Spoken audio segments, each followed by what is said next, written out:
네, 지금 좀 일찍 와가지고 약간 일찍 와서 앞에 하시는 분들 발표를 들었는데요.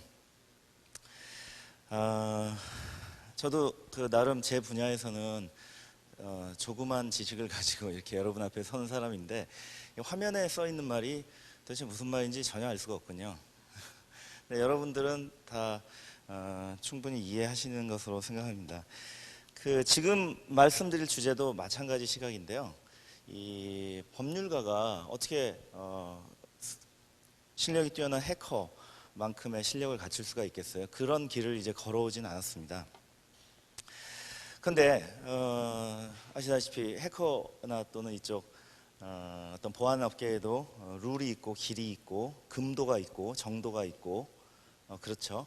예전에 뭐 리처드 스톨만이 인터넷에 대해서 사이버 세상의 자유 선언을 할 때만 해도 이 세상은 세상의 권력이나 여러 가지 질서, 뭐 법으로 상징되는 것들이 절대로 들어올 수 없는 것이다라고 선언을 했던 적도 있었어요.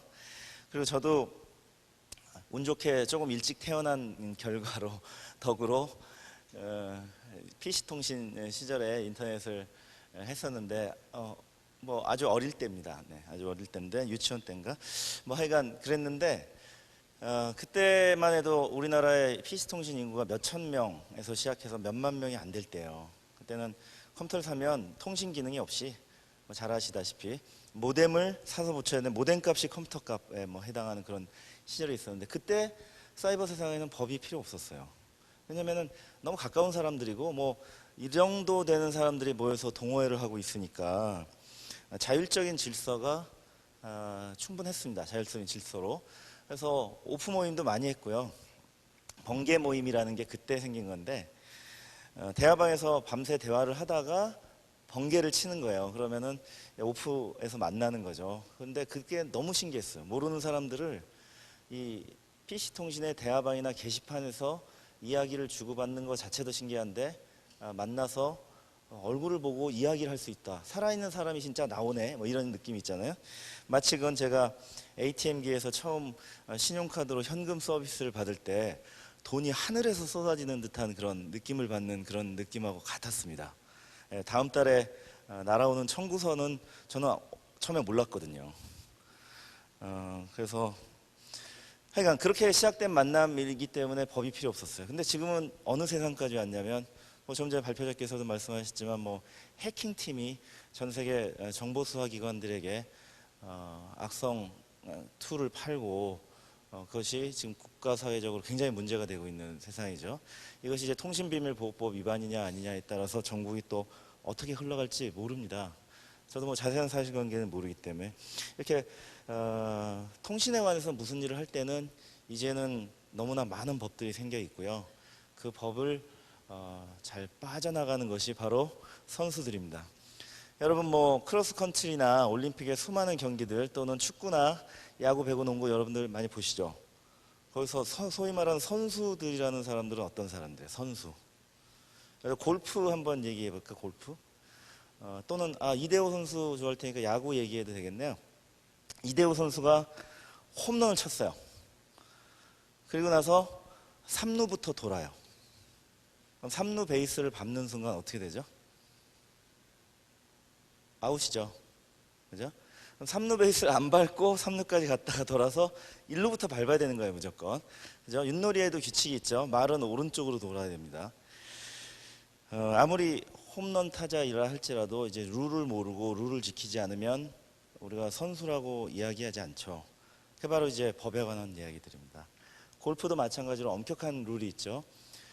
볼을 그린 위에서 집어들 때 마커로 점을 찍고 공을 집어야 되는데 그걸 내려놓을 때 다시 이제 볼 방향을 퍼팅할 방향을 보고 다시 공을 내려놓을 때 원래 집었던 위치에서 조금의 차이만큼도 홀컵에 가깝게 놓으면 안 돼요. 갤러리들이 보고 있다가 그렇게 놓는 선수를 고발합니다. 그러면은 프로 선수들의 경기는 많은 사람들이 지켜보고 있죠. 또 비디오 촬영을 하잖아요. 그러니까 다시 판독해 보면은 0.5cm 정도 홀컵에 가깝게 놓은 선수를 정보가 맞다고 하면 그건 바로 실격이에요. 뭐 이런 식입니다. 바로 여기는 게임의 월드이고 게임의 법칙이 지배하는 정글이기 때문에 이제 세상사의 법에 대해서 룰에 대해서도 잘 아는 분들이 훌륭한 해커라고 말할 수 있는 그런 사람들이 프로페셔널이에요. 그래서 여러분들이 듣기에는 좀 골치 아픈 얘기일 수 있는데 바로 그런 소명과 미션 의식을 가지고 관심을 가지셔야 됩니다. 지금 하고 있는 일에 굉장히 뛰어난 분들이기 때문에 인간의 언어로 쓰여진 법은 이해할 수 있어요. 그런 말씀을 먼저 드리고, 또 하나 이제 두 번째 말씀은 이 제목 자체가요, 제가 이 CQ 인사이드 주최 측에 섭외를 받고 고민을 하다가 특히 이제 CQ 인사이드는 그 여러 가지 이코노미와 관련된 주제를 많이 다루셨기 때문에 일단 핀테크를 주제로 삼은 후에 이런 제목을 드렸는데 이 제목을 보고 오신 분들은 오늘 또 좀 상당한 기대를 하고 오신 분들은 굉장히 실망하실 수 있을 것 같아요. 왜냐하면 저도 이러한 분야를 개척하는 입장에서 저의 어떤 포부랄까 미션 앞으로 연구 주제를 제목으로 잡았습니다. 왜냐하면 이것에 관해서 저도 두 가지를 알아야 되는데 여러분과 반대 측면이에요. 여러분들은 정보 보안 또 취약점을 찾아내는 기술 쪽의 전문가들이죠. 그럼으로써 이제 인터넷 세상을 들여다봅니다. 저는 반대로 사회 안전망이라고 할 수 있는 규제 체제, 레귤레이션 시스템 쪽에서 사는 사람들 그 시각으로 인터넷과 정보 보안 또 컴퓨터 세상을 들여다봅니다. 어떻게 보면은 같은 현상을 다른 필터로 들여다보는 것이에요. 근데 사회 안전망도 망이죠. 그죠? 여러분들도 네트워크, 그죠? 인터넷 그 정보통신망에서 활약하시는 분들이죠. 저는 사회 안전망인 규제 체제 쪽에서 일하고 있는 사람이에요. 같은 사회를 이제 이렇게 다른 시각으로 보는 겁니다. 세상에는 보이지 않는 망도 많이 있잖아요. 그죠? 그래서 저는 제목을 잡아놓고 준비를 하는데 정말 어려웠어요. 왜냐면은 제가 있는 사회 안전망의 기본 골격인 법 제도만 잘 알아가지고는 이 미션을 달성할 수 없습니다.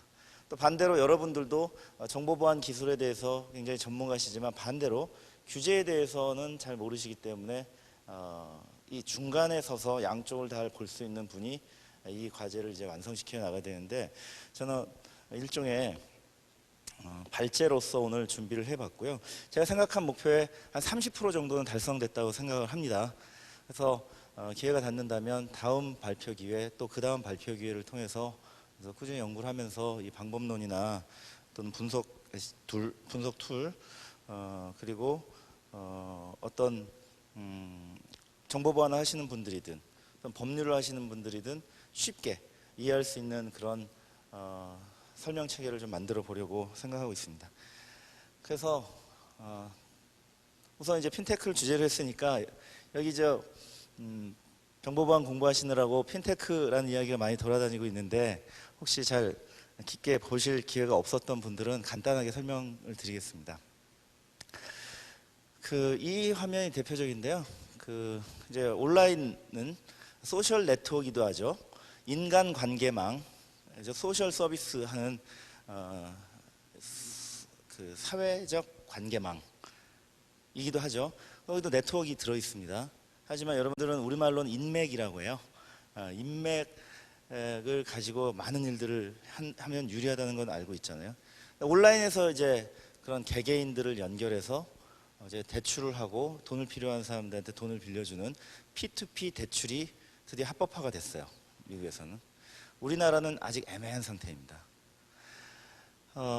특히 랜딩클럽 같은 경우는 그 아이디어를 가지고 대출을 시작하니까 미국 증권거래소가 이 온라인을 포함한 금융 규제를 하고 있는데 금지시킨 후에 6개월 동안 연구를 해서 법제도를 개선을 해서 다시 허용을 해줬어요. 그 결과 이렇게 증시에 어마어마한 금액으로 상장을 할 수 있게 돼서 대박을 친 날입니다. 증시 상장하는 날 굉장히 기뻐하고 있죠. 그래서 랜딩 클럽이 기업 공개를 한 날이 이제 핀테크의 서막을 알린 날인데요.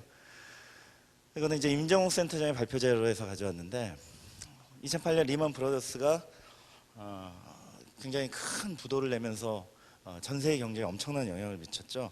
금융 위기라고 합니다. 우리나라도 이때 굉장히 실업이 많이 발생하고 그랬어요. 은행들은 위기니까 돈을 잘 안 빌려주죠. 그러면은 실직한 사람들은 돈을 필요로 하는데 금융회사는 돈을 빌려주지 않아요. 어떻게 되겠어요? 굉장히 힘들어지겠죠. 특히 서민층은 굉장히 어려움에 처하게 될 겁니다. 근데 마침 이때 아이폰이 등장했어요. 그래서 모바일 시대가 열렸고 모바일 커머스 시대가 문을 열었습니다. 이제는 예전에 들고 다니던 가짜 스마트폰이 아니라 진짜 스마트폰을 들고 다니게 됐어요. 그리고 앱스토어가 그 다음에 출시가 돼서 이제 앱들을 가지고 뭐든지 할 수 있게 됐어요. 수많은 센서가 달려 있어서 우리 인간 개개인을 중심으로 한 많은 서비스가 나온 거 잘 아시죠? 여기서 가장 필요한 게 뭡니까? 사람이 먹고 사는 문제죠. 먹고 사는 데는 금전이 필요합니다. 금융이 필요해요. 그래서 바로 이 스마트폰 혁명은 바로 금융의 온라인 혁명으로 연결이 된 것입니다.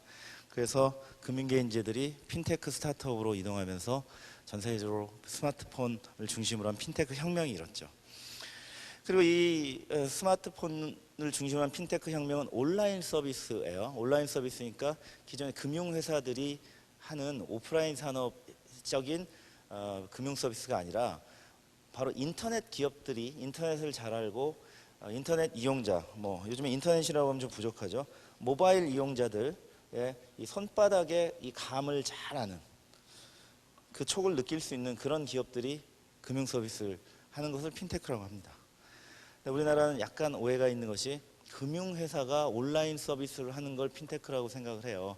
물론 그건 광의의 입장에서 보면 맞을 수도 있는데 금융회사들은 기본적으로 점포 위주의 마인드, 즉 오프라인 산업이라고 분류합니다. 그래서 개인정보보호법이 적용된다고 하잖아요. 그리고 점포 위주의 마인드는 온라인 서비스랑은 달라요. 우리도 인터넷 뱅킹, 모바일 뱅킹 하고 있지 않냐? 그게 핀테크다 이렇게 얘기하세요. 증권사들은 홈 트레이딩 시스템, 모바일 앱 줘가지고 증권거래 하고 있지 않냐라고 생각하시죠? 그거는 점포를 그냥 온라인으로 옮겨놓은 것에 불과합니다. 관점이. 그냥 본인 인증을 비대면으로 해가지고 증권 서비스, 은행 서비스를 주는 것에 불과해요. 그것은 아니죠. 그래서 핀테크 혁명을 이끌었습니다. 물론 아래쪽에 있지만 은행들도 이 핀테크 기업과 협력해서 자기들의 플랫폼을 오픈하는 오픈 API를 제공해가지고 그 API를 통해서 핀테크 기업들이 은행이 제공하는 여러 가지 서비스를 모바일 이용자들의 손에서 구현하게 하는 협업자 역할을 하기도 합니다.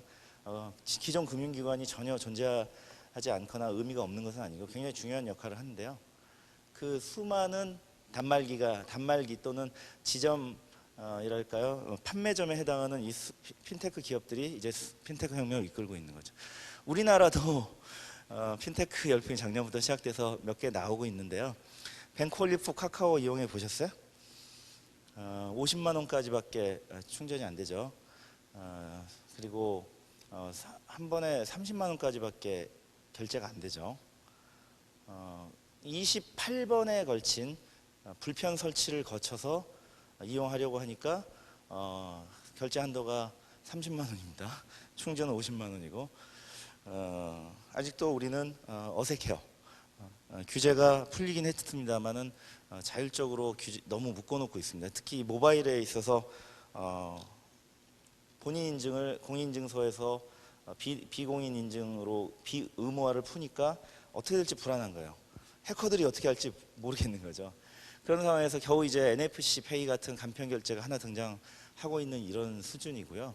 그래도 이 NFC는 여러분이 들고 다니는 휴대용 교통카드를 폰 뒤에 접촉함으로써 바로 결제가 되는 것이라서 상당히 안전합니다. 소지 기반이 들어있어요.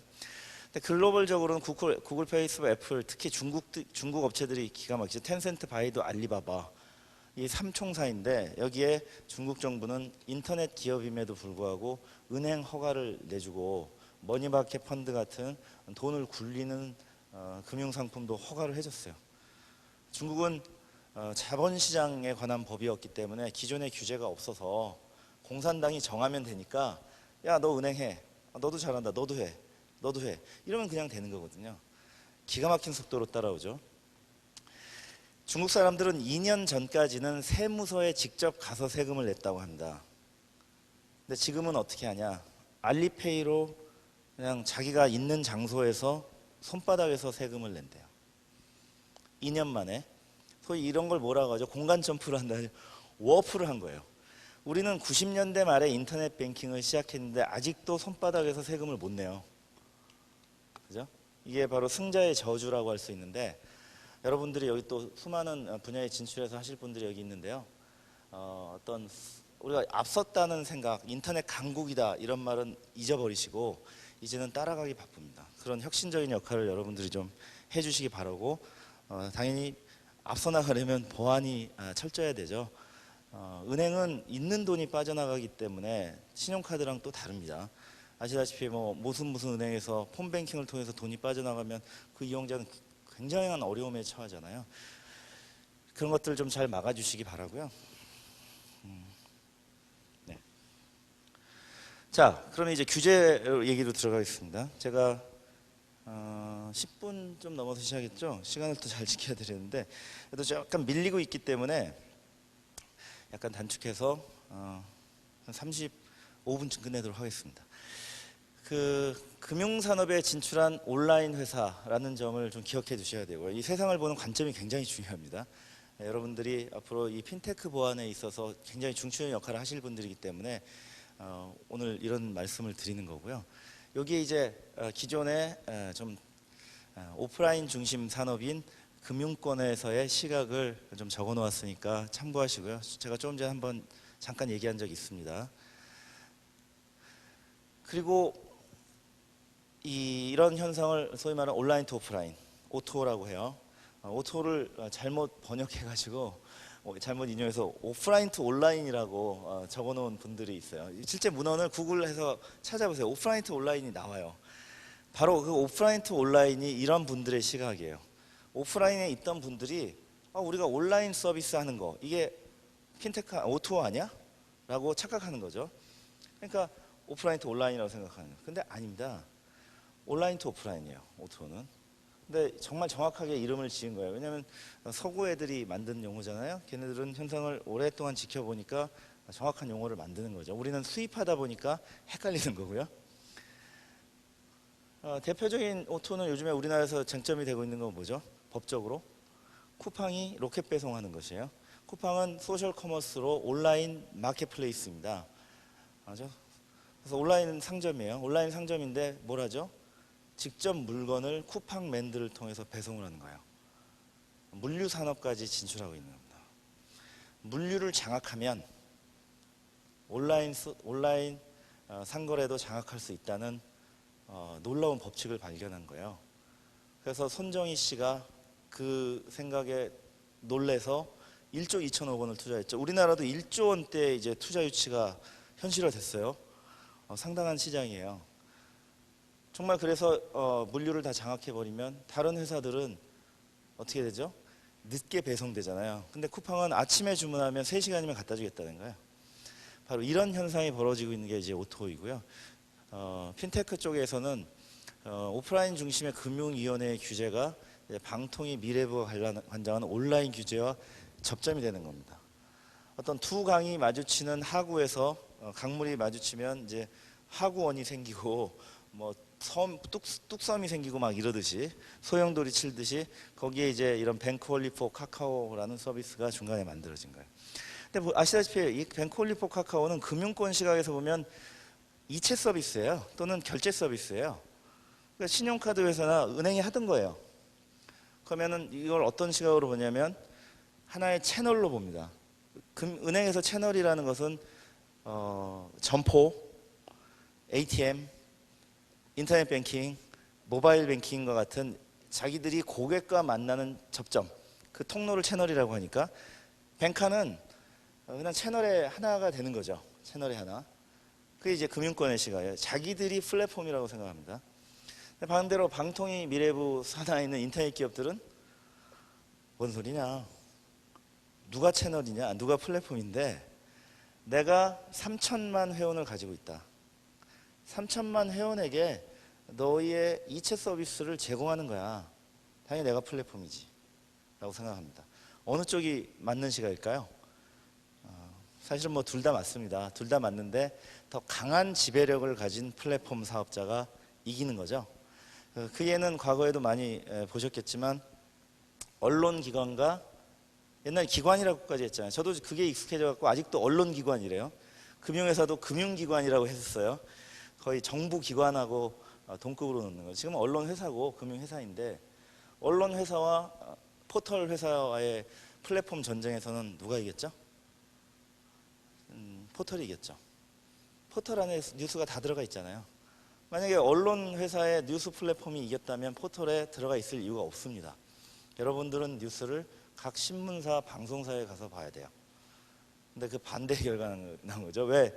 사람들이 포털에 가니까 그게 플랫폼이 된 거예요. 지금 이제 모바일로 변했죠. PC 웹이 아니라. 이 모바일 손바닥에서 여러분들이 하루 종일 가장 많이 사용하는 앱이 있어요. 그 앱이 플랫폼이 되는 거예요.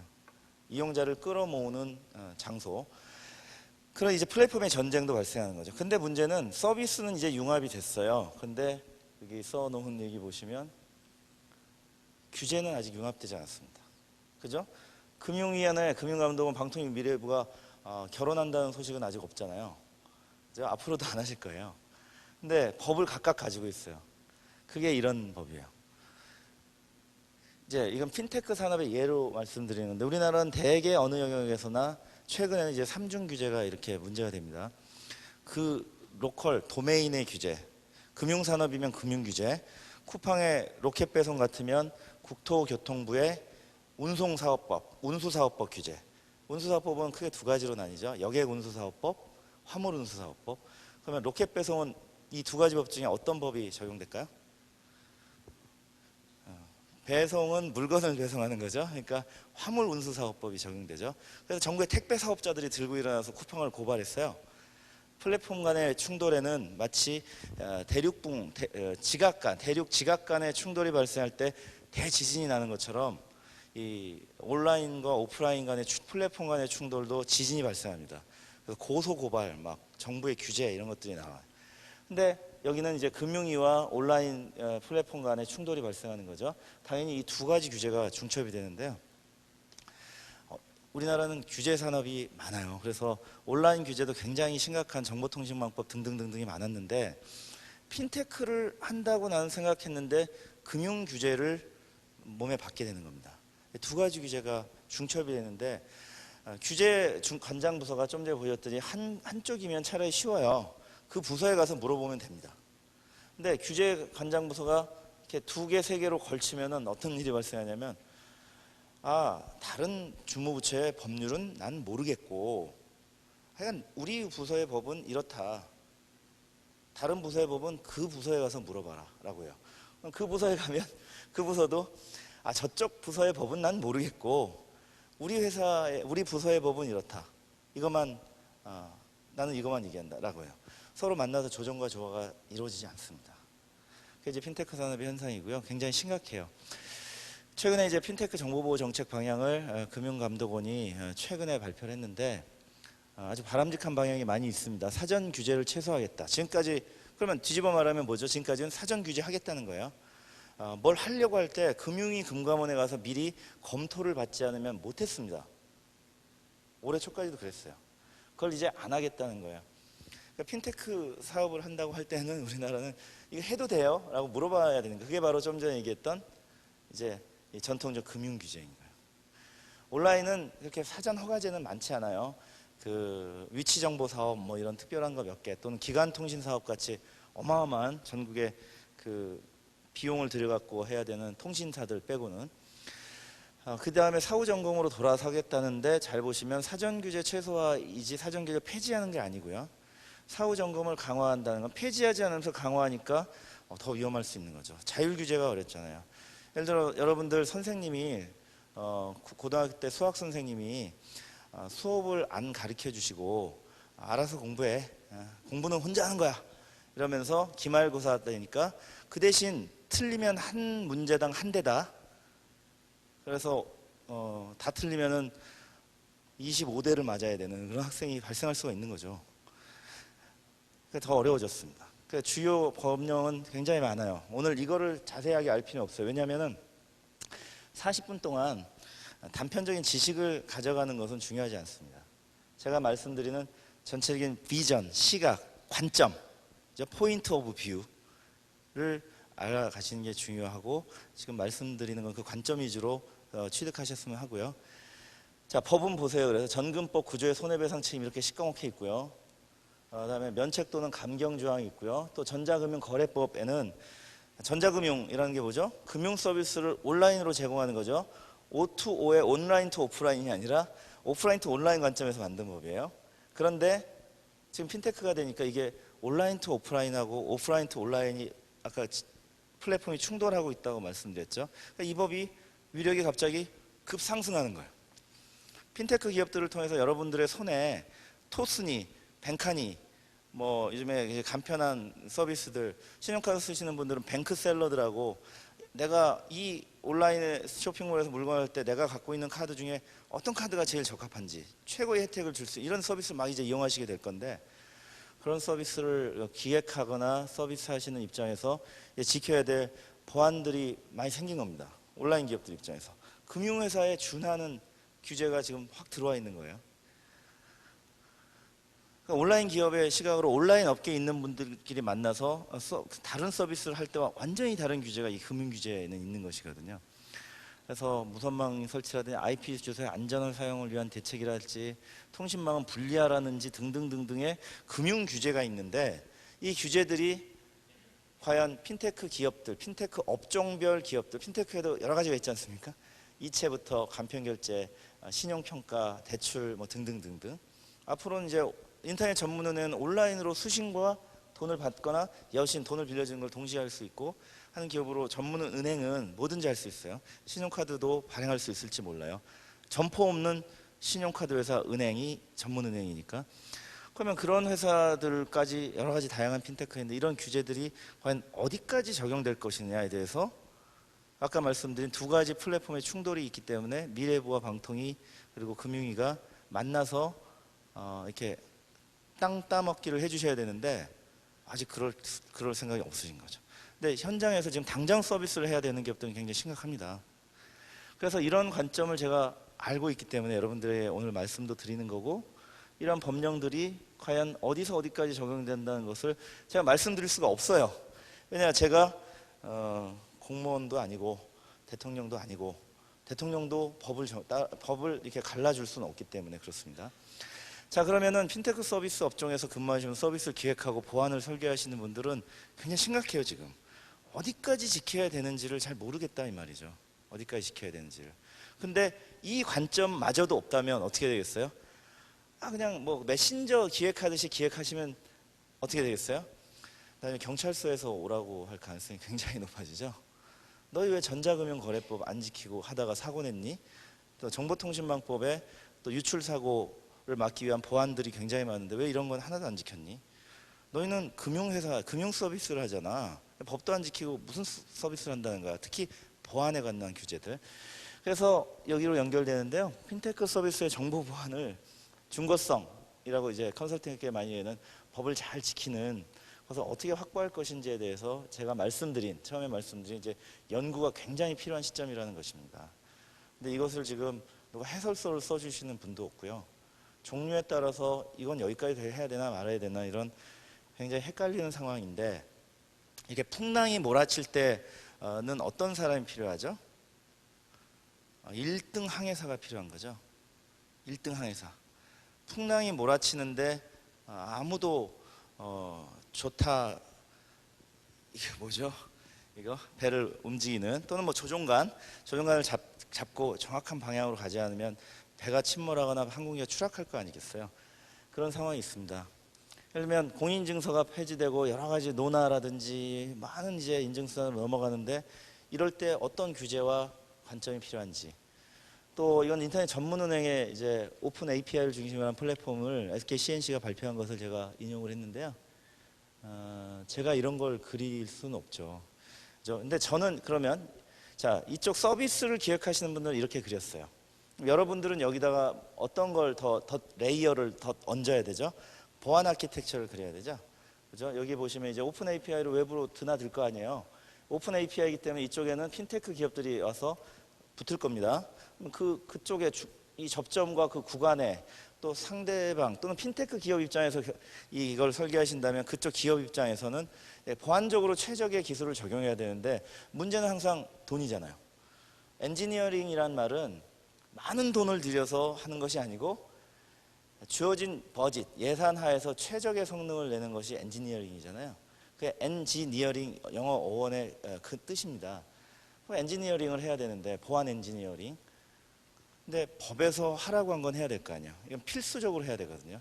그것들을 이제 식별해 놔야 되고 그렇습니다. 또 내부적으로도 DB가 되기 때문에 데이터베이스에 암호화를 어디까지 할 건지, 법은 어디서 뭐라고 하는지 이런 것들을 이제 보안 아키텍처를 여기다 그리고 그 위에 바로 그 보안 아키텍처를 그릴 때 법에서 하라고 한 것, 필수적으로 해야 되는 것, 그리고 하라고는 하지 않았지만 손해배상 책임 때문에 하지 않을 수 없는 것. 그리고 하더라도 수준을 어느 정도로 할지 또 전략을 정해야 되잖아요. 이런 것들에 대한 관점을 여러분들 앞으로 지금부터 키워나가셔야 된다는 거죠. 그래서 향후에는 저랑 중간에서 만나셔서 함께 얘기를 하면서 그렇구나, 그렇게 설계를 하면 그 부분은 이런 법이 적용되겠다. 제가 말씀드린 여러분들은 그래요? 그렇게 법이 적용되면 나는 이런 식으로 설계를 바꾸겠어요. 이런 얘기를 우리가 중간에서 만나서 하게 되는 겁니다.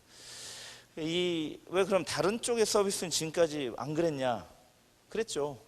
근데 오늘 이 주제를 만든 이유가 좀 전에 말씀드렸잖아요. 이거는 하나의 플랫폼 안에서 법을 지키는 문제가 아니라 서로 다른 플랫폼이 충돌하는 중간점에서 법을 지켜야 되는 문제이기 때문에 굉장히 어려운 상황이라고 말씀드렸고, 제가 여러분과 중간에서 만나서 이야기할 때 한 30% 정도의 목표 진척률을 가지고 오늘 말씀드리는 거다라는 거예요. 왜냐? 강론이 아직 없기 때문이에요. 이 서비스가 너무 다양해가지고 이거를 40분 동안에 풀어낸다는 건 어렵고요. 그래서 몇 가지 말씀을 드리면, 예를 들면 망분리, 주민번호 암호화를 어디까지 해야 될 거냐는 거죠. 금융규제에는 이런 게 있어요. 그럼 핀테크 서비스도 종류가 다양해요. 여러분들이 보안 아키텍트라면 설계를 하셔야 되잖아요. 법을 알고 법을 적용해야 되는데 이제 만나서 보안 법률 전문가와 여러분 같은 분들 만나서 상의를 해야 되는 거죠. 그래 불법을 저지르면 안 될 거 아니겠습니까, 기업이? 그런 기업은 투자를 받을 수가 없죠.